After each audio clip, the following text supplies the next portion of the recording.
Ameublement Tanguay en première ligne.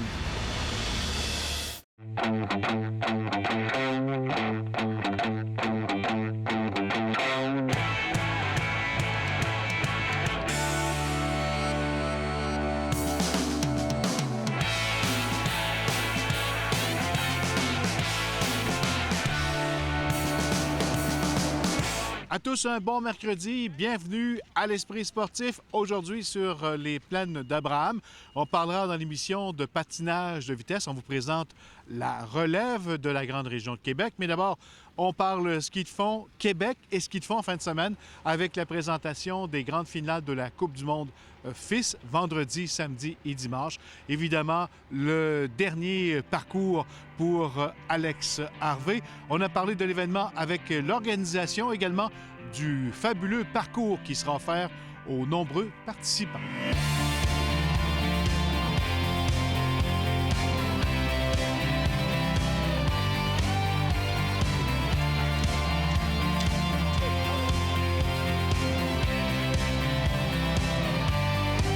Bienvenue à l'Esprit sportif. Allô, allô. C'est déjà le 4e événement que Gestev organise en ski de fond sur les plaines. Ça paraît cette année, encore une fois, l'expérience des 3 dernières compétitions. Bien, écoutez, oui, je pense que l'expérience est là. Salut! L'expérience est là, mais ce qu'on sent beaucoup aussi, c'est la frénésie auprès de la population. Je me fais parler de cet événement-là comme presque aucun autre qu'on produit. Les gens ont hâte, ont vécu tellement des belles expériences. C'est émouvant. Il y a des gens qui pleuraient l'année dernière, il y a 2 ans, en fait, là, à voir Alex performer. C'est vraiment un bel événement pour toute la famille. Car cette année, vous organisez le party de départ d'Alex. C'est un petit peu spécial. Hein? Bien, on est tellement fiers qu'il a décidé de partager ce moment-là avec nous. Vous allez me dire que c'est un peu normal, c'est chez lui, mais il le répète là, allègrement qu'ici, là, ça lui donne des ailes de compétitionner, que c'est ses plus beaux moments de carrière, alors qu'il décide là, de tirer sa révérence devant les siens ici avec notre équipe. On est vraiment flattés de ça, puis on est fiers de lui, puis on a hâte de partager ce moment-là avec lui. Bien, en fait, la plus grande surprise qu'on pourrait lui faire, c'est d'avoir encore plus de monde qu'on a eu la dernière fois. Écoutez, la dernière fois, il y a eu plus de 60 000 personnes qui se sont déplacées sur les 3 jours de compétition. On ose espérer que cette année, il y en aura plus là, pour que tout le monde vienne le féliciter en personne en lui donnant de l'énergie. Mais bon, c'est certain que nous, ce qu'on fait de mieux, c'est de lui préparer le plus beau parcours pour qu'il puisse faire la plus belle course de sa vie étant ses dernières. C'est un événement qui attire beaucoup les gens de la région de Québec, mais de l'extérieur également. C'est plus de 14 millions de téléspectateurs qui regarderont cette émission-là. Et écoutez, ça, c'est le chiffre de la dernière QV. Est-ce que ce sera plus cette année? Probablement, parce qu'il y a un engouement incroyable pour le ski de fond.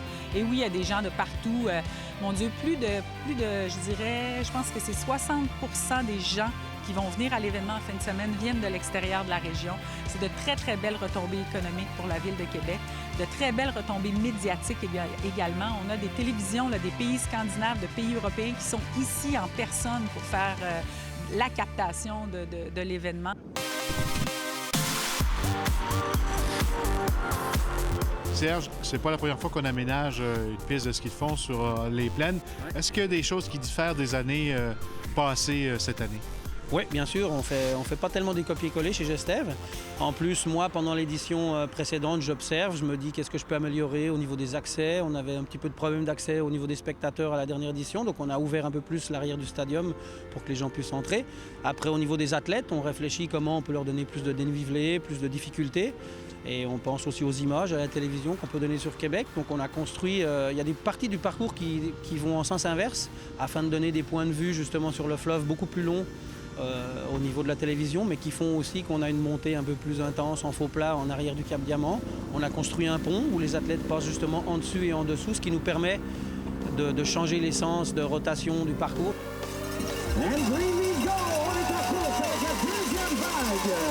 Est-ce qu'il y a un point de vue particulier sur le trajet?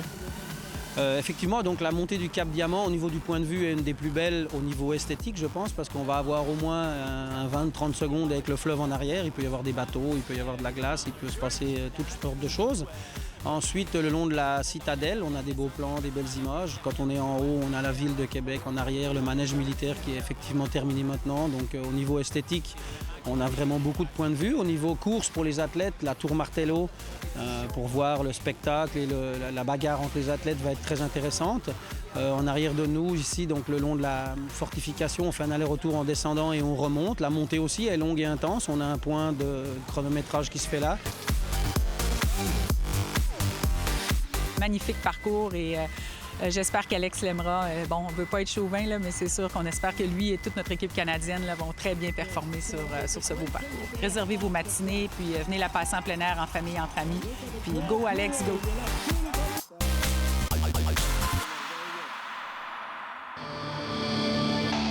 Les finales de la Coupe du monde de ski de fond sur les plaines d'Abraham cette fin de semaine se dérouleront sous le signe de l'émotion pour Alex Harvey, mais aussi pour toute son équipe, dont fait partie depuis plusieurs années Louis Bouchard, actuel entraîneur-chef de l'équipe canadienne de ski de fond. Je vis au moment, au présent. Je veux dire, on va en profiter. Il est en forme. Puis ensuite aussi, il va y avoir beaucoup de ses collègues, hein, parce qu'on a plus de place, étant donné que la Coupe du monde est chez nous, au Canada. On va essayer de focusser sur ce qu'on fait de mieux, autant l'équipe de farteurs qu'Alex. Je pense que c'est une course de ski de fond. Il doit répéter ce qu'il fait mieux dans le monde. Puis on va voir. Alors, tout le monde est content d'être ici. On sait que ça va être le fun puis qu'il va y avoir beaucoup de spectateurs. Et c'est une des places dans le monde où il y a le plus de spectateurs. Hein? En ski de fond, t'en as beaucoup en Scandinavie. Mais après, les Coupes du monde en Europe, c'est jamais aussi enlevant que ça. Là. Et en tennis, le Québécois Félix Auger-Aliassime s'est qualifié pour le tableau principal du tournoi Master 1000 de Miami mercredi. Auger-Aliassime, 57e joueur mondial et deuxième tête de série des qualifications, a réussi à s'imposer en 2 manches de 7-6 et 6-2 contre l'Italien Paolo Lorenzi, 107e au classement de l'ATP. Restez là après la pause, on parle patinage de vitesse.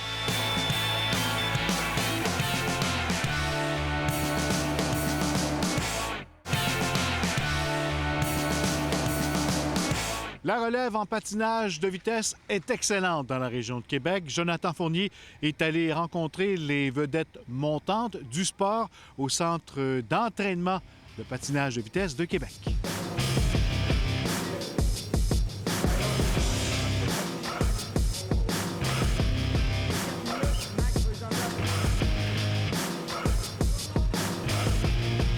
C'est tous des athlètes qui ont patiné dans un club de patinage de vitesse, qui ont été recrutés, sélectionnés pour faire partie du groupe.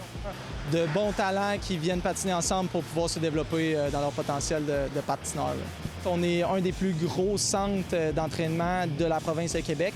On est un qui offre les plus gros services également. On parle ici de 14, 15, 16 ans, mais éventuellement, c'est le but ultime de les amener vers des compétitions internationales dans le futur. Parlons de certains d'entre eux. Les femmes d'abord, la saison d'Ariane Fournier. Ariane Fournier, une jeune patineuse de l'année passée qui a commencé dans un circuit qui s'appelle le circuit provincial, qui n'est pas le plus gros circuit au Québec, mais elle a progressé énormément vite. Et cette année, elle a réussi à faire toutes les compétitions au niveau national pour une junior, dont le championnat canadien junior qui servait de sélection pour le championnat du monde junior. J'aimerais ça me rendre vraiment encore plus loin puis faire plus souvent des compétitions internationales. Puis là, je sais que je suis junior puis je suis encore beaucoup jeune, mais j'aimerais vraiment ça, essayer de faire des compétitions seniors. Sa force en tant que patineuse? Son travail, son acharnement, sa résilience. C'est une petite fille qui ne va pas se laisser marcher ses pieds en course, qui va toujours travailler pour atteindre ses objectifs. C'est vraiment un sport, c'est un sport individuel, mais aussi en équipe parce qu'on s'entraîne tout le temps avec les mêmes puis on a vraiment une bonne relation entre nous. Prochaines années, j'espère pouvoir faire plus de compétitions nationales, puis pouvoir vraiment bien performer, puis peut-être gagner des médailles là-dedans. Sarah Fortin, également une patineuse qui a commencé dans le circuit provincial, puis qui a toutes fait les compétitions au niveau national pour une junior. Elle a fait également le championnat canadien junior. C'est une patineuse qui est très technique sur la glace, donc qui est quand même de réaliser beaucoup de choses, On parle un peu de track dans le jargon de patinage de vitesse, mais c'est une patineuse qui est très technique.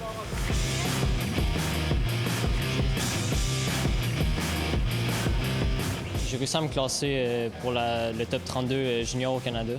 C'est vraiment la plus grosse compétition junior se déroule au niveau national. Il a tout fait les compétitions nationales, dont le championnat canadien junior qui servait de sélection pour les championnats du monde junior. Une très, très grande progression dans son cas. J'aimerais ça continuer à progresser au niveau national puis peut-être monter plus haut dans le classement. On a fait des efforts puis des ajustements d'entraînement. Puis progressivement, je me suis amélioré. Puis là, j'ai fait la dernière compétition, j'ai fait mes meilleurs temps à vie. Donc, je pense que je me suis quand même... ça a bien été pour moi. Selon moi, il est très prêt pour passer à l'autre étape. C'est un petit gars aussi qui veut beaucoup travailler, qui est très motivé pour atteindre les hauts niveaux. Donc, on espère qu'il va les atteindre, justement. Qu'est-ce qu'on te souhaite pour l'avenir? Qu'est-ce qu'on veut qu'il se passe en patinage dans les prochaines années? Bien, c'est sûr, des bons résultats, continuer de m'améliorer. Mais je pense que c'est juste avoir du fun. Je pense que c'est ça l'important à la base dans le sport.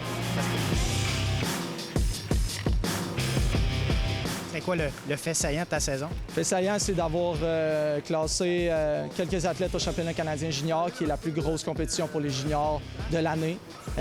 Donc, j'ai eu la chance d'en classer 4. La prochaine étape, oui, c'est d'atteindre les hauts niveaux québécois. Et éventuellement, plus ils vont avancer en âge, c'est d'atteindre l'équipe nationale, effectivement. Construction d'un anneau de glace à Québec, probablement pour un club comme le vôtre, c'est la meilleure nouvelle de l'année? Meilleure nouvelle de l'année, ça va permettre, une amélioration côté entraînement, puisqu'on va avoir l'opportunité d'avoir une glace sans bande, ce qui permet de pas mettre les matelas à chaque pratique, mais aussi d'être plus sécuritaire pour les athlètes.